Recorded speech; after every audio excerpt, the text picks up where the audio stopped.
सारे स्टूडेंट लगभग pre board के एग्जामिनेशन दे रहे होंगे और अभी भी आपके मन में कहीं ना कहीं ये कंफ्यूजन है कि मैथमेटिक्स में हमें एग्जैक्टली कितना पढ़ना है, क्या पढ़ना है, ये अभी आपको क्लियर पूरी तरह नहीं है। उसको क्लियर करने के लिए मैं ये वीडियो आपको फिर से बता रहा हूं, इसमें सिलेबस के बारे में इंफॉर्मेशन दे रहा हूं कि क्या आपको पढ़ना है और क्या नहीं पढ़ना है। सीबीएसई ने आपको 3 झटके दिए हैं। पहला, सैंपल पेपर में आपको केस स्टडी दे दी है, डिलीटेड सिलेबस दे दिया है, रिवाइज मैथमेटिक्स सिलेबस दे दिया है और पैटर्न थोड़ा सा चेंज कर दिया, जिसकी वजह से बहुत प्रॉब्लम क्रिएट हो सकती है, क्योंकि केस स्टडी के बहुत आपको मार्क्स लाना मुश्किल है।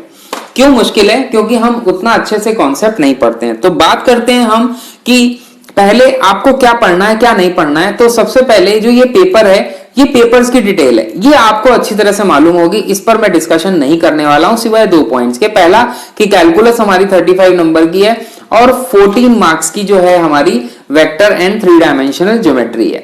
फिर इसके बाद बात करते हैं हम कि हमें रिलेशन फंक्शन, जो सबसे पहला चैप्टर है, उसमें क्या नहीं पढ़ना है। तो ध्यान से देखो मेरे भाई, तो रिलेशन फंक्शन में हमें जो नहीं पढ़ना है उसमें देखिए हमारे पास कंपोजिट फंक्शन और इनवर्स ऑफ अ फंक्शन है।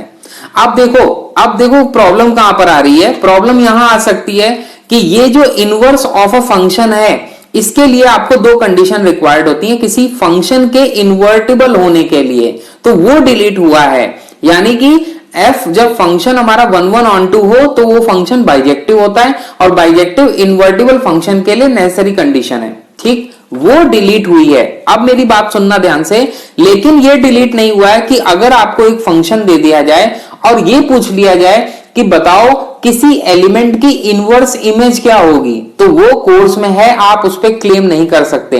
इस तरह की चीजें चैप्टर 2 में भी हुई है, अभी मैं डिस्कस करने वाला हूं। तो ध्यान से आप समझ गए। इसका मैं आपको कंप्लीट एक इंफॉर्मेशन देता हूं। ये है एनसीईआरटी की बुक, पेज नंबर 15 यहां से मैंने ओपन किया है, वहां पेज नंबर कुछ और होगा। तो ये वाला जो पोर्शन है ये पूरी तरह डिलीट हो गया है। आपको ये सब कुछ भी नहीं पढ़ना है, जिसमें कंपोजिशन फंक्शन, इनवर्स फंक्शन है, ये आपको बिल्कुल भी नहीं पढ़ना है। ओके, तो मुझे लगता है पहले चैप्टर में हमें क्या नहीं पढ़ना है वो क्लियर हो गया है। तो याद रखना मेरे भाई कि इनवर्स किसी एलिमेंट का, इनवर्स किसी एलिमेंट मतलब कोई एलिमेंट है उसकी इनवर्स इमेज आप कैलकुलेट कर सकते हो, वो कोर्स में है, लेकिन इन्वर्टिबल फंक्शन कोर्स में नहीं है। तो आई होप कि आपको ये बात समझ में आ गई होगी। अब हम लोग बात करते हैं इनवर्स ट्रिग्नोमेट्री, जो सेकंड आपका जो सेकंड चैप्टर है। देखो सेकंड चैप्टर में हमारा क्या किया गया है कि इनवर्स ट्रिग्नोमेट्री के फंक्शन के जो ग्राफ हैं उनको हटा दिया गया है। इनवर्स ट्रिग्नोमेट्रिक फंक्शन मतलब sine inverse x, cos inverse x, tan inverse x, ऐसे करके जो 6 हमारे इनवर्स ट्रिग्नोमेट्रिक फंक्शन बनेंगे, उनका ग्राफ कोर्स में नहीं है। मतलब डोमेन रेंज तब भी वो पूछ सकता है, याद रखना ये बात, डोमेन ऑफ अ फंक्शन पूछी जा सकती है, ठीक है, क्योंकि वो हमारा क्लास 11th का पार्ट है, तो उसमें से कोई भी कॉन्सेप्ट यूज हो सकता है, there is no doubt. Now अब हम बात करते हैं elementary properties of inverse trigonometric function. अब मेरी बात ध्यान से सुनना, इनवर्स ट्रिग्नोमेट्रिक फंक्शन की जो प्रॉपर्टीज हैं वो देखना कौन से पेज पे है, मैं आपको बता रहा हूं। पेज नंबर है 45, मैं आपको इसमें दिखाता हूं करके। तो पेज हमारा हो गया 45। ध्यान से देखो, ये हमारी जो प्रॉपर्टीज हैं, ये जो प्रॉपर्टीज हैं ये हमारी कोर्स में नहीं है, इस तरह के रिलेशंस हमारे कोर्स में नहीं है। अब मैं आपको अभी एक और ट्विस्ट बताऊंगा, ठीक है, ये सारे हमारे कोर्स में नहीं है, ठीक है। अब इसके बाद बात करते हैं, लेकिन इस पे बेस जो है ना, एक क्वेश्चन आया ऐसा स्टूडेंट्स बोल रहे हैं। तो ध्यान से देखिए सैंपल पेपर में कौन सा क्वेश्चन है जो लगभग इसके जैसा दिखता है, बट ये है नहीं। तो ध्यान से देखिए, क्वेश्चन नंबर मेरा ख्याल है 19 है आई थिंक, ठीक है। 19 क्वेश्चन ध्यान से देखो, express tan inverse x tan inverse cos x upon 1 minus sin x। ये भाई उस प्रॉपर्टी से रिलेटेड नहीं है। सिंपल इसमें एक प्रॉपर्टी लगेगी tan inverse of tan theta equal to theta, जो आपकी फर्स्ट एक्सरसाइज में भी यूज हो रही है। दूसरी बात, ये एक्सप्रेशन को आप ध्यान से देखिए, cos x upon 1 minus sin x, तो क्लास 11th का कॉन्सेप्ट हुआ जिसमें आप cos x को ब्रेक करोगे हाफ एंगल में, sin x को ब्रेक करोगे हाफ एंगल में, 1 को ब्रेक करोगे cos square x by 2 plus sin square x by 2। तो इसका मतलब ये कोर्स में है, तो आप क्लेम नहीं कर सकते हो कि ये कोर्स में नहीं है। बहुत बार पूछ चुके हैं स्टूडेंट, मैंने कमेंट में सबको लगभग रिप्लाई किया, स्टिल आपको डाउट है। ठीक है, तो यहां तक मुझे लगता है कि यहां तक आपको बात समझ में आ गई होगी। फिर इसके बाद बात करते हैं, देखिए फिर से डिलीटेड सिलेबस में मैट्रिसेस में देखिए क्या डिलीट हुआ है, existence of non zero matrices whose product is no zero matrix. मतलब ये आपसे कोई भी ऐसा एग्जांपल, कोई भी ऐसा क्वेश्चन नहीं पूछेगा जिसमें हम दो नॉन जीरो मैट्रिसेस का मल्टीप्लाई करें और आंसर जीरो आ जाए, इस तरह की चीज वो नहीं पूछेगा क्वेश्चन में। ठीक है, concept of elementary row and column operation ये भी आपसे नहीं पूछा जाएगा। Proof of uniqueness of inverse, अब देखो ए इनवर्स, जो inverse of a matrix exist करता है तो जब भी एग्जिस्ट करता है वो यूनिक होता है, मतलब उसका प्रूफ नहीं पूछा जाएगा, उससे रिलेटेड क्वेश्चन फिर भी आ सकते हैं। तो आप फिर से वही है कि क्वेश्चन में अगर ए इनवर्स फाइंड करने को आए तो वो कोर्स में है, आपको करना है। फिर इसके बाद बात करते हैं, ये भी मैं आपको शो कर सकता हूं, बस इसकी कोई नीड नहीं है, एनसीईआरटी बुक में आराम से आपको मिल जाएगा। केवल मैं यहाँ पर कॉम्प्लिकेटेड, जहां पर कॉम्प्लिकेशन है थोड़े बहुत, उनको डिस्कस करने वाला हूं। फिर इसके बाद बात करते हैं प्रॉपर्टीज ऑफ डिटर्मिनेंट।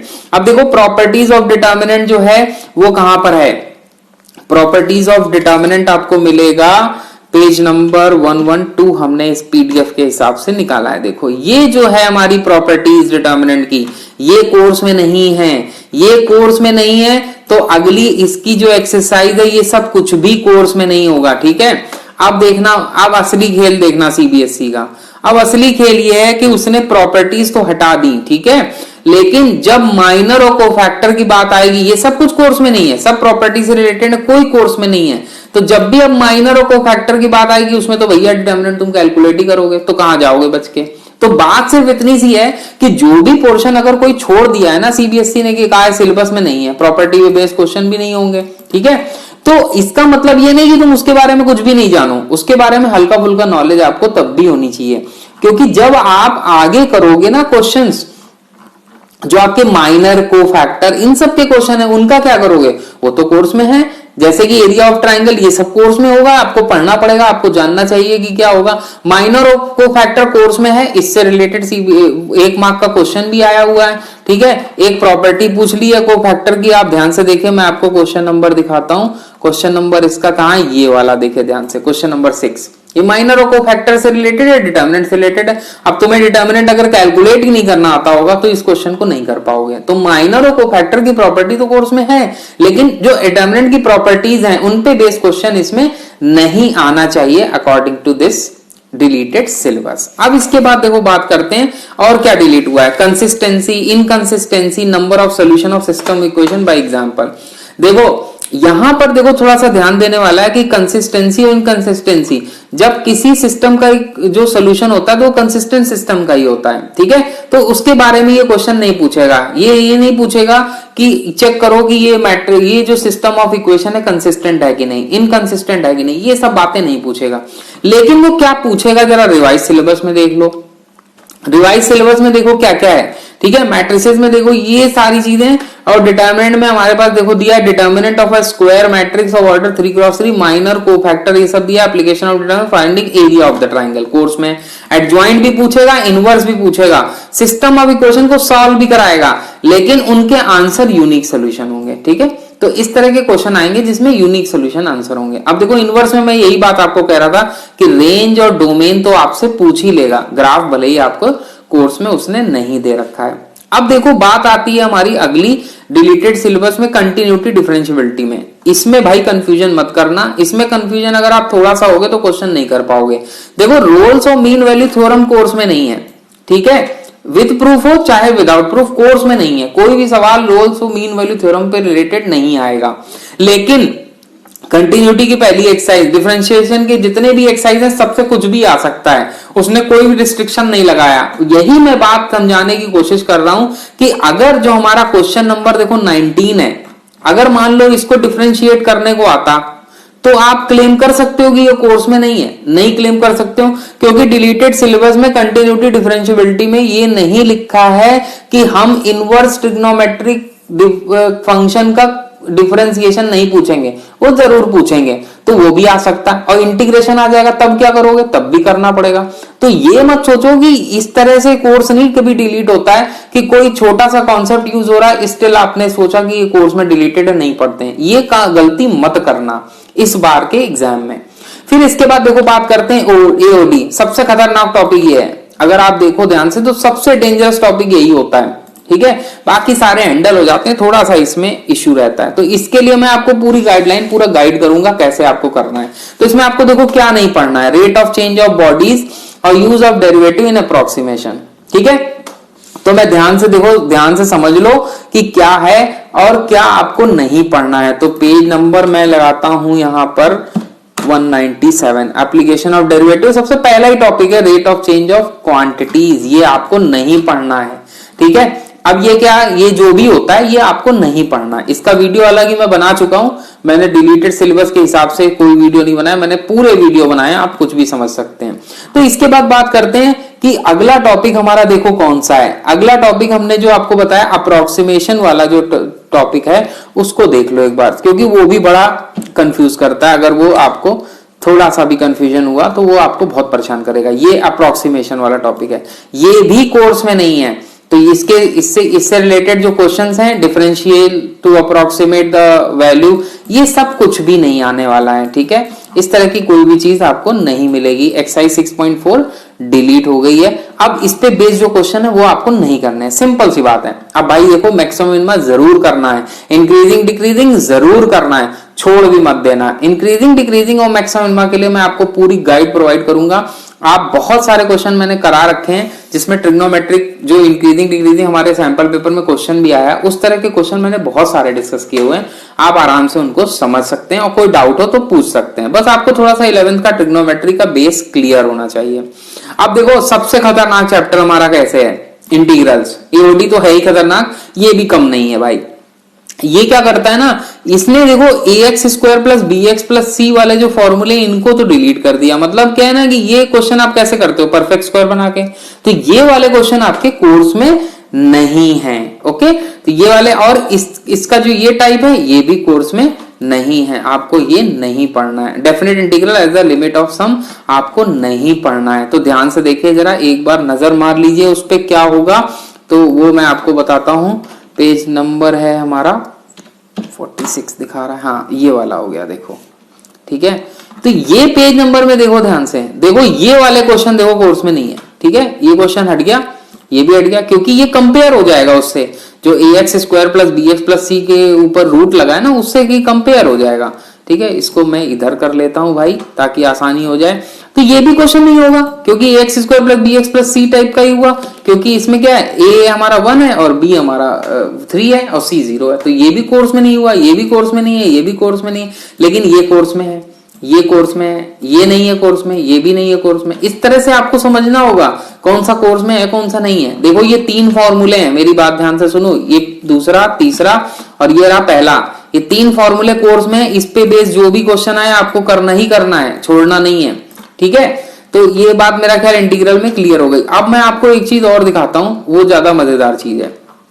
देखो डेफिनेट इंटीग्रल में, definite integral as the limit of sum course में नहीं है। इस पे रिलेटेड जो क्वेश्चन है वो सब कुछ भी कोर्स में नहीं है। तो ये इस पे रिलेटेड जो एक्सरसाइज है वो हमारी रही ये वाली। अब देखो ये कोर्स में है, फंडामेंटल थ्योरम ऑफ कैलकुलस जरूर पढ़ना है, इसके बिना तो डेफिनेट इंटीग्रल सॉल्व ही नहीं होगा। तो ये सारे क्वेश्चन आपके कोर्स में हैं। अब एक और मजेदार आपको बात बताता हूं कि देखो इनवर्स ट्रिग्नोमेट्रिक फंक्शन, आज ही मैं अपने स्टूडेंट से ये डिस्कस कर रहा था, 1-2 क्वेश्चन लोग ने पूछे थे, मैं उस क्वेश्चन के बारे में बताता हूँ आपको। इनवर्स वाला जो चैप्टर है ना, उस पे बिल्कुल भी आपकी इमेज जो है क्रिस्टल क्लियर हो जाएगी कि मुझे क्या पढ़ना है क्या नहीं पढ़ना है। तो देखो इनवर्स ट्रिग्नोमेट्रिक फंक्शन का एक क्वेश्चन है, उसमें वो क्वेश्चन जरा ध्यान से देखो, ये देखो 19। अब इसमें क्या है, पहला ये वाला जो फॉर्मूला, ये फॉर्मूला यूज हो जाएगा यहाँ पर π/2, बिना उसके होगा ही नहीं क्वेश्चन, आप कर ही नहीं पाओगे। फिर उसके बाद क्या करोगे, ऊपर भी यही फॉर्मूला यूज करोगे, साइन इनवर्स रूट एक्स की वैल्यू निकाल दोगे π/2 minus cos inverse root x. जैसे वो वैल्यू रखोगे क्वेश्चन हो जाएगा by using ILATE rule, product rule of integration. अब देखो, अब तुम ये नहीं कह सकते इसका इंटीग्रल आ गया, तुमने कहा इनवर्स तो कोर्स में नहीं है, इनवर्स की प्रॉपर्टीज कोर्स में नहीं, प्रॉपर्टीज में अप्लाई हो रही है। तो यही सीबीएसई ने जो खेल खेला है ना, यही आपको मैं समझा रहा हूं, इसमें कोशिश कर रहा हूं समझाने की कि आपको थोड़ा थोड़ा लगभग सबकी इंफॉर्मेशन होनी चाहिए, चाहे वो कोर्स में हो और चाहे ना हो, अगर अच्छे मार्क्स चाहिए तो। क्योंकि वहां आप क्लेम करोगे तो सीबीएसई के पास 10 रास्ते हैं आपको गलत प्रूव करने के लिए, ठीक है। तो मैथमेटिक्स एक ऐसा सब्जेक्ट है जो एक चीज दूसरे में यूज होती है। तो अब देखो चैप्टर अगले की बात करते हैं, एप्लीकेशन ऑफ इंटीग्रल, ठीक है।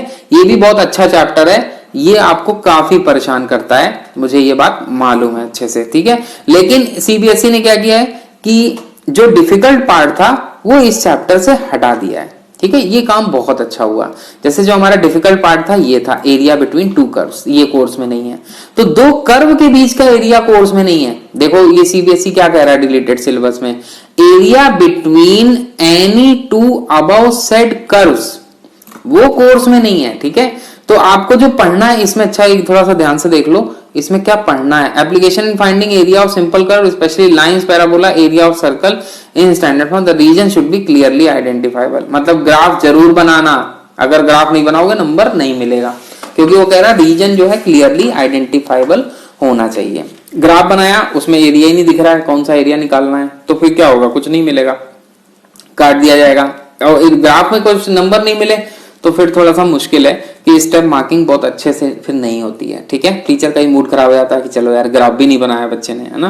11 में पढ़ चुका है, पैराबोला, हाइपरबोला, एलिप्स सब कुछ पढ़ चुका है, फिर भी ग्राफ नहीं बनाता है। तो ग्राफ बनाना भैया सीख लो, छोटे मोटे ग्राफ बनाना सीख लो, काम आएगा। फिर बात करते हैं डिफरेंशियल इक्वेशन की। Formation of differential equation course में नहीं है, ठीक है। फॉर्मेशन का मतलब क्या होता है, फॉर्मेशन जब डिफरेंशियल इक्वेशन हम फॉर्म करते हैं, कोई भी हमें अगर कर्व दिया होता है तो हम डिफरेंशियल इक्वेशन बनाने की कोशिश करते हैं, तो वो आपका कोर्स में नहीं है। मैं आपको दिखा दे रहा हूं, ये रहा पेज नंबर, ठीक है। तो ये वाली जो हमारी आगे आएगी, ये फॉर्मेशन ऑफ डिफरेंशियल इक्वेशन, ये सब कुछ भी कोर्स में नहीं है, पूरा पूरा हट गया है, ठीक है।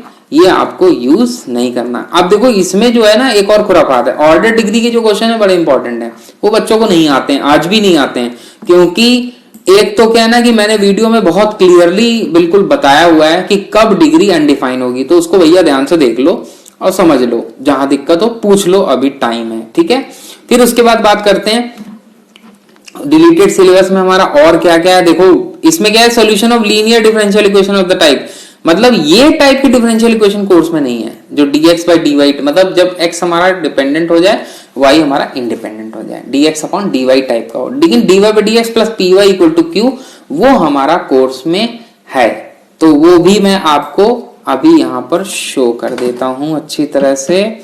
ये रहा मेरे पास लीनियर डिफरेंशियल इक्वेशन। देखो ये भाई कोर्स में नहीं है, मैंने बॉक्स पहले से बना रखा है, ये कोर्स में नहीं है, लेकिन इसके जस्ट ऊपर वाला पार्ट ये सब तो है ही, खैर ये सब तो होमोजीनियस हो गया। इसके बाद बात करते हैं, तो लीनियर डिफरेंशियल इक्वेशन में जो ये फॉर्म है ये कोर्स में है, तो इसको तैयार कर लेना, इंटीग्रेटिंग फैक्टर सीख लेना, वीडियो मैंने बना रखी है ऑलरेडी, कहीं दिक्कत हो तो पूछ लेना। फिर इसके बाद बात करते हैं वेक्टर्स की। वेक्टर में स्केलर ट्रिपल प्रोडक्ट कोर्स में नहीं है, मतलब वेक्टर ट्रिपल प्रोडक्ट कोर्स में है, ठीक है, स्केलर कोर्स में नहीं है। देखो वेक्टर इसमें लिखा होगा रिवाइज सिलेबस में, कहां गया वेक्टर, वेक्टर ये हो गया आपका प्रोडक्ट ऑफ टू वेक्टर्स, है ना। तो वेक्टर ट्रिपल प्रोडक्ट आपका कोर्स में है कि नहीं है, इसमें डॉट प्रोडक्ट लिखा है, देखो scalar dot product of two vector, ज्यादातर टू वेक्टर का ही आएगा, ठीक है। तो स्केलर ट्रिपल प्रोडक्ट आपका कोर्स में नहीं है, ये भी आप ढूंढ सकते हो, इसमें कोई खास इशू नहीं है। लेकिन जो इशू है वो मैं आपको बता रहा हूं 3D में। देखो angle between two line, two planes, और एक लाइन और एक प्लेन, ये जिनके भी एंगल फाइंड होते हैं ना, ये कोर्स में नहीं है। तो इसको ध्यान से मेरा ख्याल है देख लेना चाहिए। 3D में हमारा 206 में लगाता हूं, 206। तो ये देखो ये सब कोर्स में नहीं है, जो आपका ये है ना एंगल जो है बिटवीन, ये कहां चला गया, पेन, है ना। तो ये वाला जो पोर्शन है ना वो आपका कोर्स में नहीं है, ठीक है। तो इसको ध्यान देने वाली बात है कि ये हमारे चीजें जो है कोर्स में नहीं है, ठीक है। इस तरह से देख सकते हो। और सीधे सीधे हम प्रोबेबिलिटी में आते हैं। प्रोबेबिलिटी में सीधे सीधे आप कुछ भी खास नहीं है। अच्छा हाँ, एक एलपीपी चैप्टर है ना, उसमें थोड़ा सा ध्यान देने वाला है कि एलपीपी में देखो क्या चीजें हैं। एलपीपी में हमारे पास क्या है कि मैथमेटिकल फॉर्मुलेशन, वो हमारा कोर्स में नहीं है, ठीक है।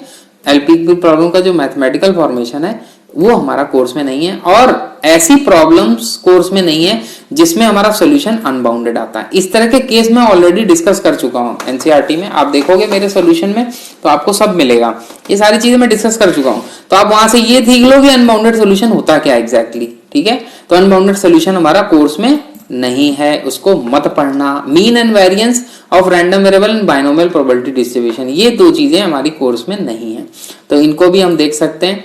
तो इसका हमारा पेज नंबर हो गया 128, 30, देखिए ध्यान से 1128, ये हमारा आ गया प्रोबेबिलिटी। ठीक है, तो ये सारे जो डिस्ट्रीब्यूशन है ना, इनका मीन वगैरह कैलकुलेट करना कोर्स में नहीं है। लेकिन अब ये कोई डिस्ट्रीब्यूशन पे क्वेश्चन उठाए तो वो गलत है। डिस्ट्रीब्यूशन कोर्स में है, लेकिन मीन और वेरिएंस आपसे कैलकुलेट नहीं कराएगा। ठीक है, ये रहा वेरिएंस, ये भी आपसे कैलकुलेट नहीं कराएगा प्रोबेबिलिटी के चैप्टर में। फिर दूसरी बात, आपसे क्या नहीं पढ़वाएगा और चीज, वो है आपका बर्नौली ट्रायल। लेकिन बर्नौली ट्रायल मेंशन नहीं है, बाइनोमियल डिस्ट्रीब्यूशन जो है वो कोर्स में नहीं है। तो बाइनोमियल डिस्ट्रीब्यूशन भाई मत पढ़ना, बर्नौली ट्रायल का डेफिनेशन ले लेना, लेकिन बाइनोमियल डिस्ट्रीब्यूशन के बेस क्वेश्चन मत करना, तो वो आपके कोर्स में नहीं आएगा। लेकिन बर्नौली ट्रायल आपको डेफिनेशन पता होनी चाहिए। तो भाई लोगों, मैंने आपको सारी चीजें बता दी हैं लगभग। अब आप मेरे इस गाइडलाइन के हिसाब से जो मैंने आपको बताई हैं सारी चीजें, उसके हिसाब से अगर आप सैंपल पेपर उठाओगे तो मैं बताऊं आपको हर एक क्वेश्चन कोर्स में है। ठीक है, ऐसा कोई भी क्वेश्चन सैंपल पेपर में नहीं है, सीबीएसई ने बहुत केयरफुली बनाया है। तो कोई भी ऐसी एरर नहीं है जो आपको परेशान करे। बस आपको क्या करना है कि मैं आपको इन सभी के जो मैंने आपसे जितने भी पीडीएफ डिस्कस किए हैं यहाँ पर, रिवाइज सिलेबस हो, डिलीटेड सिलेबस हो, सारा पीडीएफ मैं आपको उसके सबके लिंक प्रोवाइड कर दूंगा डिस्क्रिप्शन बॉक्स में। आप जाके अपने आप से सीबीएसई की साइट से डाउनलोड किया करिए सारा मटेरियल और उसको ध्यान से पढ़िए। ठीक है, चाहे तो इनका प्रिंट लेके इनको अच्छी तरह से अपने पास रख लेना चाहिए और इनको बार बार देखते रहना चाहिए। अच्छी तैयारी के लिए ये बहुत इंपॉर्टेंट चीजें हैं, इनको ध्यान रखना। तो चलते हैं, ऑल द बेस्ट। मुझे लगता है कि ये वीडियो से काफी क्लियर हुआ होगा उन स्टूडेंट्स को जिनको बहुत प्रॉब्लम आ रही है कि हमें कितना पढ़ना है, क्या पढ़ना है, एग्जैक्टली कहाँ से पढ़ना है। तो ये एनसीईआरटी की मैंने सारी डिटेल दी। वैसे मैं आरडी शर्मा को भी रिकमेंड करता हूँ कि आरडी शर्मा आप जरूर उसके क्वेश्चन करें, उसके क्वेश्चन बहुत अच्छे होते हैं। ठीक है, तो good bye, thank you very much. आपने इतना अगर टाइम दिया हो तो, और मेरे चैनल पे बहुत सारे वीडियोस पड़े हुए हैं एनसीईआरटी क्लास 12 पे बेस। मैंने बहुत सारे क्वेश्चंस को सॉल्व किया है और हर एक क्वेश्चंस को मैं कॉन्सेप्ट से ही बताता हूँ। कोई भी जल्दी टेक्निक्स का यूज नहीं करता हूँ, क्योंकि बोर्ड एग्जाम दे रहे हो, टेक्निक्स को अप्लाई नहीं करना है। Okay, thank you.